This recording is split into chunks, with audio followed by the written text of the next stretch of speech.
amazing women, women that I've personally looked up to and studied from. So I'm so glad to have a conversation with all three of you. And I hope that you will share a lot of anecdotes of your journey. And most women who are achievers have really funny stories about things that people say to them in the workplace. And I'm sure you do as well. We've actually, there's been a study that I think this group of people will find interesting. McKinsey did a study to say that if India were to include more women or equal women in our workspaces, we could add between, and I'm not exaggerating, 16 to 60% to our GDP. Because it is those men, that's how much power we have underutilized in our country. And what's even more disappointing is apparently our participation of women in the labor workforce has dropped in the last decade from 43% to 31%. And there are various reasons for that, both in rural and in urban India. And this is unfortunately across all sections of society. So what are we doing wrong? And if our aim really is to add 6 to 60% to our GDP, then really including women is the first step. This should have been the first panel of the day, because this would have solved almost all the problems. So I would start with my panel at this point. Ms. Bhattacharya, if I'd start with you. I know that you worked very hard also to increase the number of women working at SBI, but when you started off as GM, there weren't too many other women, and you had to travel, you had to manage a lot of things. We expect women who are working, and I know there are a lot of them here today, to be able to balance life and work. We never ask a man to do so. A woman is expected to find time within the 24 hours to stay on top of work and to stay on top of the house. How important is it for working men to also multitask and perhaps take some of that load in order for women to be able to spend more time, energy, and effort in the workplace? Well, I think, the newer or rather the more recent generations, we are seeing men becoming more of multitaskers. So, when I look at my younger colleagues and I look at their spouses, quite often I have seen that their spouses have actually been more participative in the housework, looking after children, picking children up from school, going for the parent-teachers meetings, etc. Our generation didn't have that advantage. And it didn't have that advantage because probably our spouses were brought up in households where the men didn't do household work, okay, where the work was strictly segregated for external work and internal work, and women did the internal work and the men did the external work. But I think, with time that is changing. Having said that, in India, it is still very, it's a given that women are still the primary caregivers. And when I was heading HR in our bank for a little while, for about a year and 10 months, we did a survey to find out when were the women actually dropping off the workforce. And we found that there were 3 times in a woman's life when they would drop off the workforce. One was, of course, the biggest one was during the childbearing years, when the children were very small. The second one, strangely, and this is only true probably in India and a few other Asian countries, was when the child was between the classes 9 to 12. Because basically what happens then, especially in urban India, all the children need to go to the IITs or needs to become a doctor. And for that, they need to have coaching. And during the coaching, it's supposed to be the mother's duty to chauffeur them around and to be around with a cup of Complan and to wake them in the morning and ensure that they get sleep. And just in case that the child doesn't make it and the mother doesn't do these duties, then it's the mother who will always feel guilty that I didn't support my child enough. So, there are quite a few people who were actually dropping out at that stage. And the third stage that they were dropping out in were when the parents or parents-in-law fell sick. Because again, as you know, in India, geriatric care is very costly. So most people get taken care of at home. And at home, again, you don't get that kind of help. And many a woman worker would feel very guilty about leaving a very sick old person at home all by themselves in the care of hired help. So what we came up with was, we came up with a 2-year sabbatical that could be taken for any of these kinds of occasion. And we said it was a sabbatical for child or elderly care. And I think, in the very 2 years, I think we took a review after 2 years, and we had saved something like 670 jobs just by doing this sabbatical. And there were people who took the sabbatical for a year and then came back in 3 months' time because, either the parent or parent-in-law had become well or had passed on. And I remember one lady coming and telling me that my mother-in-law passed away in 3 months' time. If you had not given this opportunity, I would have spoiled and lost my career for this 3 months' sake, because I didn't know how long she would be there and whether she would get well or whether she would survive or not. But it was just 3 months, and for those 3 months, I would have simply lost my career. But because of this sabbatical, I took a year sabbatical. I've come back early because I need it no longer. But I think, we need to think of these kinds of differentiated things to prevent people from falling off the workforce. I suppose it's only in India where we will need, my son has a board exam sabbatical, where women actually have to, yes, Navika ji, your son has board exams. Our empathy with you. How many working moms in the audience today? Just raise your hand. I think that there needs to be an appeal put out to schools that PTA meetings cannot happen at 3 o'clock on a working day. It is a conspiracy against working moms so that they can judge you for having a job. And the teacher can say, oh, working mom. Poor boy. Completely ridiculous. But this is perhaps prejudice of today, but Ms. Shaw, when you started off, is a completely different prejudice. Women were not welcome in boardrooms. They didn't know what to do with you when you came back with your education and said, I want a job. Nobody understood what you meant. What was this woman doing asking for jobs in male-dominated spaces? Well, yes, I think I can speak for all of us here that, yes, we were a rare breed when we started off in our careers. But I think today things are so very different. It's great to see so many women in the workplace, at least women appearing in many boardrooms. That's very refreshing.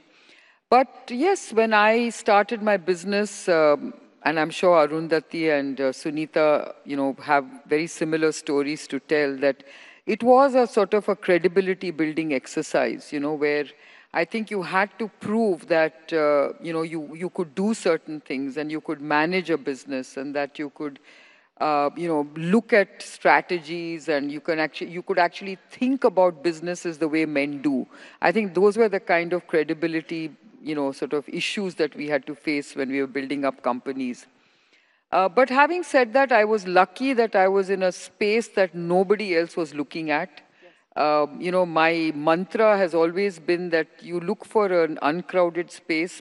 In fact, try and look for a space that nobody wants to touch because it's too high risk. And then if you can really succeed, I think your credibility curve is very sharply established.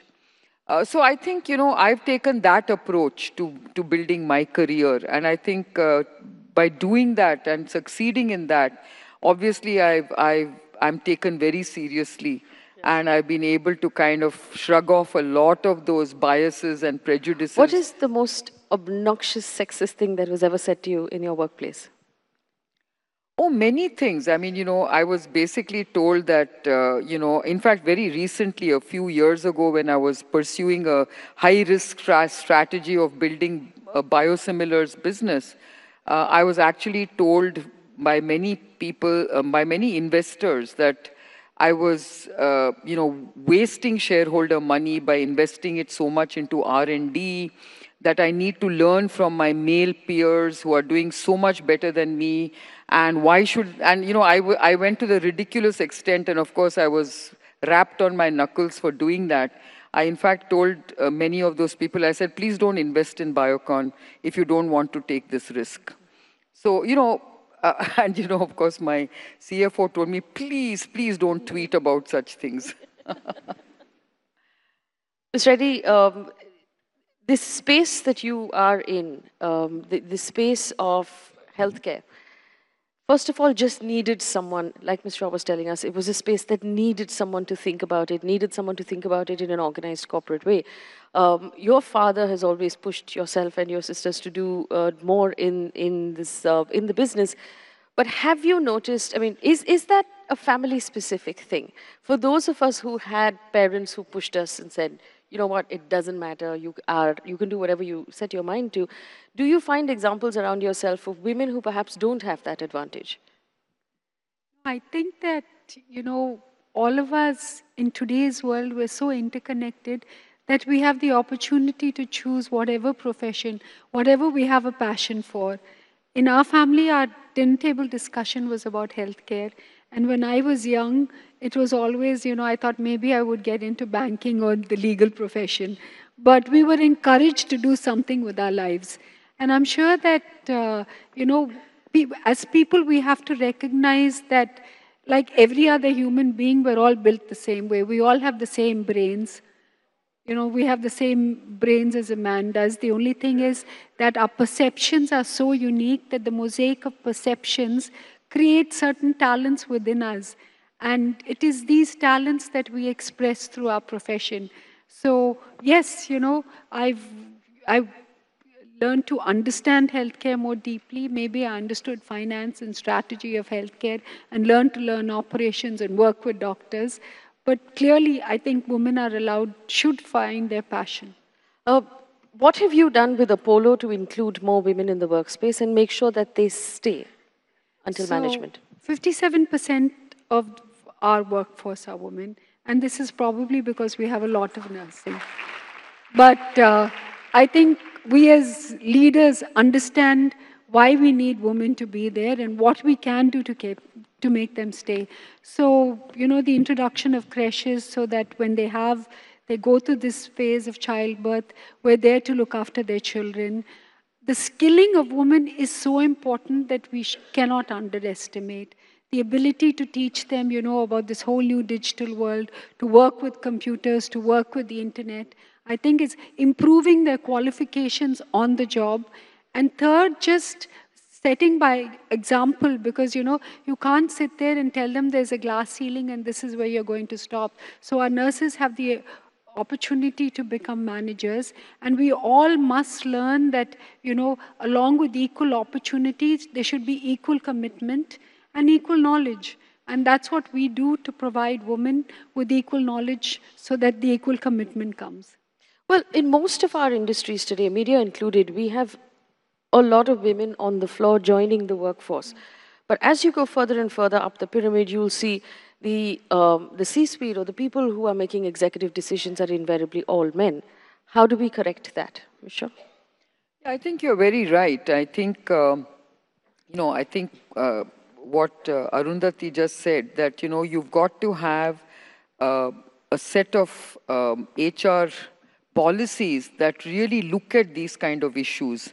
For instance, continuity of work is very important. So in our organization, for instance, we give them this long leave or sabbaticals, as Arundhati said, and we make sure that there's no loss of continuity, because very often when you did give long leave to women, there was a break, a service break, and then they couldn't come back to their jobs at the same levels. And that was also not a very conducive to trying to groom a woman up the ladder kind of thing. But today, I think more than ever, there is a strong focus on leadership development amongst your women executives. And I think we as a company certainly are spending a lot of time grooming young women at certain mid-management levels and beyond to really, really come up the sort of the levels and make sure that we've sort of basically said that we would like to have a fairly balanced leadership team in 5 years' time in terms of senior leadership. Today it's not. Today we have hardly 20%. But I think we've set ourselves goals that 30, 40, and 50% is what we should get at. So we should start, organizations should start with making these goals and recognizing that this is something that needs to be done. And there are certain divisions where you see this more likely to happen than across the board. For instance, in R&D, for instance, we have a equal representation of men and women scientists. And so therefore, we are seeing much more leadership in those kind of areas.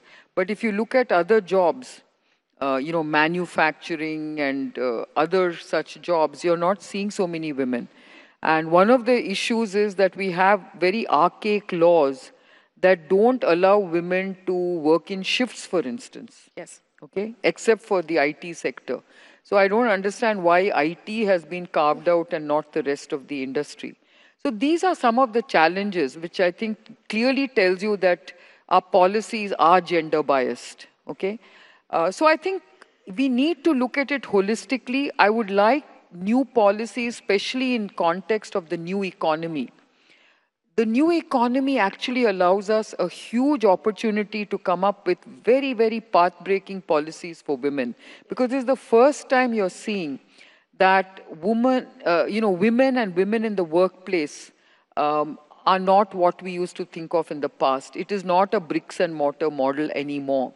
You can be working from your homes. You could be doing many things which you couldn't do in the past. Do you believe we should move the Women's Reservation Bill?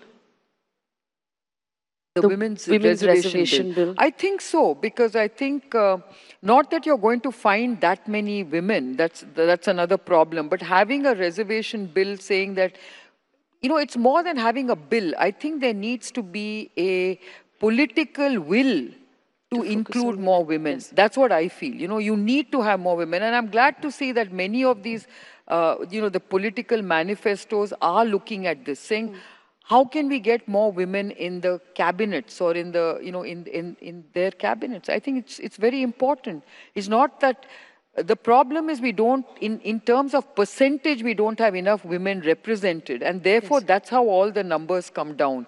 But I think there needs to be a focus. And to that extent, I feel we should have political will and a quote-unquote reservation to get more women. For instance, I personally believe having one woman in the boardroom is a bit of a, joke. I really think there need to be more women in the boardrooms. Well, we discovered very interestingly in the last couple of months that the national political parties in our country don't have ICCs where women can complain about sexual harassment. All of the big ones, including the BJP and the Congress, and there are a couple of them who've started off, they haven't created ICCs. They have party offices where women work. They have party workers who are women, but they did not feel the need to create a complaint cell, which is, by the way, the law, for women to complain about sexual harassment. And that, I believe, is indicative of how important they believe these things are and how important they believe the comfort of their colleagues is. So my next question to you is also the laws of sexual harassment. We've just been through the Me Too movement in India. I don't think it's over. I think it's about now mending things, making things safer for women who are in the workplace. Do you believe, Ms. Bhattacharya, that we have safer workplaces now? We do know, of course, that even within the PSU sector and specifically in government offices, the rules are not being followed like they should be followed. How do we make workspaces safer for women so they don't have to quit because they feel unsafe? Of course, in the PSUs or the PSBs, all of these laws, they are very strictly implemented. We have a sexual harassment committee and we have it as per the law, and there are complaints and they are looked into in very great detail and action is taken wherever warranted. But at the end of the day, I think, it's a question of creating awareness. It's a question of creating awareness from both sides. Awareness amongst the men as to where the line should be drawn, and awareness amongst the women that they are not helpless. That if something happens, they have somebody to go to, and that they should actually take action. So if you continue to do some kind of awareness building, and today, for instance, there are certain training courses that are mandatory for all of us to do. And the sexual harassment module is something that is mandatory for everybody to go through every year. So, the idea is that we need to create enough awareness amongst people so that where there is something to be protested, people protest. And for the people who could be part of it or could be perpetrating it, they are also aware as to what flies and what doesn't. So I think both ways that has to work. But in the workplace, if you're looking at keeping on women, for instance, the question you asked, Kiran, why aren't there enough women in the middle management level? When I became the chairman, I found that initially, immediately after the probation period, you need to do a rural assignment and you need to do a branch manager assignment to get your next promotions. And I found most men immediately went for a rural branch and did both of them simultaneously. They would become a branch manager in a rural branch, so they get the individual assignment as well as the rural assignment. Very few people were going for these rural assignments. Most of them were getting into things like HR and training and stuff like that. So once in a gathering of these youngsters, I asked them, why are you opting for the safer choices? Because by doing this, you're actually harming your careers. And then one of them told me, ma'am, it's not out of choice. It's because when you post me into a rural area, nobody in that area is going to rent out a house to me, because in the west and the north of the country, giving a house on rent to an individual woman is not done. Now that is something that had never ever struck me. So, it was a revelation for me that these girls couldn't get a house to stay in, and that's why they were not opting for Were the you rural able to solve postings. the problem? Pardon? Were you able to solve the problem? Yeah, we did. What we did was we found the taluka headquarters and we rented a house over there in our name, in SBI's name, and created a kind of a small hostel for them with 6 or 8 girls staying in 4 rooms and going to the branches and coming back to their headquarters. So that's the way we created what we called a chamari. And the best thing was some of these girls came back and told me that they had the best time of their lives in those places. So they enjoyed, being away from family and whatever, and actually doing that rural service. That But actually tells you something about this country, that if you take young women away from their families and give them a place where they can only work, they'll have the time of their lives. Absolutely. Absolutely. So actually speaking, you need to really understand what is holding them back. And often, when we become senior, we stop looking at those things. It comes to us by chance. But if we have a forum where the women can actually give out or talk about their problems, what's holding them back? Why are they leaving? What can be done to stop that? Then we can continue to have more and more people continuing on in the workforce. Ms. Reddy, I want to understand, we talked about bringing women, keeping women in middle management, but how do we bring them to the boardrooms? Ms. Shaw said, having just one woman in the boardroom is almost a joke, because that one woman has had to fight so hard to get there. And then all 3 of you are exceptions. And it's tokenism. Yes, but all 3 of you are exceptions, and the fact that you have to be completely, extraordinarily exceptional to get there, we should be able to make more room for 40%, 30%, 50% women in boardrooms? 50%. How do we do that? I think I look at it a bit differently. We have 5 women on our board. So there's a joke in Apollo hospitals that we need to make more room for men in Apollo hospitals, because you have women in nursing, you have women in middle management, and you have women in senior management, and you have women on the boards. But you must think of the reason why the women come there. Like I said earlier, they have to have the right qualifications. And beyond just a reservation which says that this seat should go to a woman, we should put a rider there saying that this woman has to be qualified, she should be able to add value to the board, and maybe this is what they're bringing, a different perspective. Women are nurturers. We know how to nurture families. It's the same thing when you go to a company. I go to work every day and say, how do I nurture this family? Because at the end of the day, you bring this. We need to show that we bring 150% commitment to the work that we do. And I think that in our business, we're on call 24/7. So it's not very difficult. It's something that will happen gradually without really making... Okay, so I only have about 5 minutes on the clock, so I want each of you to give us a piece of advice, and to different influencers and constituencies in this space. Ms. Shah, I'm going to ask you first, what is your advice to women? And picking up from what you said about nurturers, the other thing that's expected of women in the workplace is to be likable and kind and not bossy. So, and women, I know for sure, have to find a middle ground there where nobody expects you to sort of put your foot down and be sort of aggressive or ambitious, words that people don't like to use to describe women. What is your advice to women who are currently trying to find their way? I think today, in any workplace, whether you're a man or a woman, I think your competence and capabilities are respected. And I think women who are operating in our kind of organizations, I think they command tremendous respect when they actually are able to, basically, demonstrate their capabilities and competence, especially domain knowledge, in R&D and things. We have a lot of such very smart, bright women. So I really think it's about I don't think you need to be kind and whatever the other things you talked about. I think this is about being taken seriously. I think that's what is important. I think as long as women are treated with respect and taken seriously, and are accepted as equal contributors to the organization as their male counterparts, I think that is what women should be aspiring for. And I think it's about confidence. It's about having that, building that self-confidence and that that confident air about oneself, which I always sort of basically advise young women to really build, because I think that's what is required, that you've just got to build that self-confidence. Sure.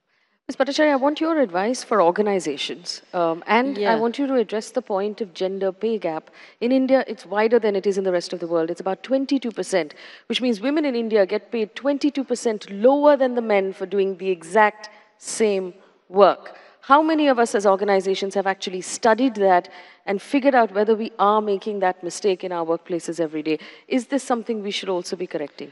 No, absolutely. There's no question about it being corrected. But for organizations, my advice to the young women is always that while, you need mentors, you also need sponsors. There's a difference between a mentor and a sponsor. A mentor is somebody who's a little further removed from you and to whom you go when you have doubts, when you have queries, when you need guidance, you go to the mentor. But it's very important also to have a sponsor. And the sponsor is somebody who may have been your team leader, knows your abilities, and pushes you into the right vacancies as they arise. Because, as you go up in your career, it's very important to get the right kind of positioning. If you are positioned in a place where there is very little that you can show in respect of your abilities, then to that extent you are restricting your career. So it's important to also have what are called sponsors, and these sponsors are the ones, when the discussion comes around as to who should be taken in a team or who can be entrusted with something that's really important, these sponsors will push you into those roles and you will then be able to showcase your abilities and your talents. So in a large organization, I think this is something that's very important, to have both mentors and sponsors, because if you have both, then to that extent your career will be smoother. Ms. Reddy, I want your advice for families, because while women can go out and do all of these things, it's very important to have a family that pushes, that supports, that believes in what you want to believe. So your advice for the women who are out there who are trying to find their way to the top, and the families who may or may not be supporting them at this point. I think to all women, don't expect a perfect work-life balance, because every day is a new day. And I think that we have to be able to meet challenges. So if you put rigid expectations, it's going to be very confrontational for you. The second thing is, I don't think we should put women in boxes and say, this is what is expected of you. Because women have unlimited potential, and I think they should use this opportunity to reach that unlimited potential. The third thing that I would like to speak about is that, of the 31% women who are in the workforce, 90% are actually in the villages. Of that 90%, 50% are working in the fields and looking after the house and doing housework for 5 to 6 hours, looking after their children. It's a wonderful example to learn from how they manage looking after their children and their work. I think the key thing to do here is how do we skill ourselves and prepare ourselves so that we can do both as successfully, and they go on to become panchayat leaders. So we do have a voice, you have an opportunity to become leaders, but just don't think of a perfect life balance. Learn to deal with every day as it comes. No, no, I agree with that. I think women have learned how to prioritize. I think that's what the work-life balance is. I think you've just got to learn to prioritize, and that gives you the perfect balance. All right, we have run out of time. It says time's up. I'm so grateful to the three of you for giving us your time this afternoon. It has been an extremely educative and enlightening experience. Thank you so much. You've been a great audience. Thank you.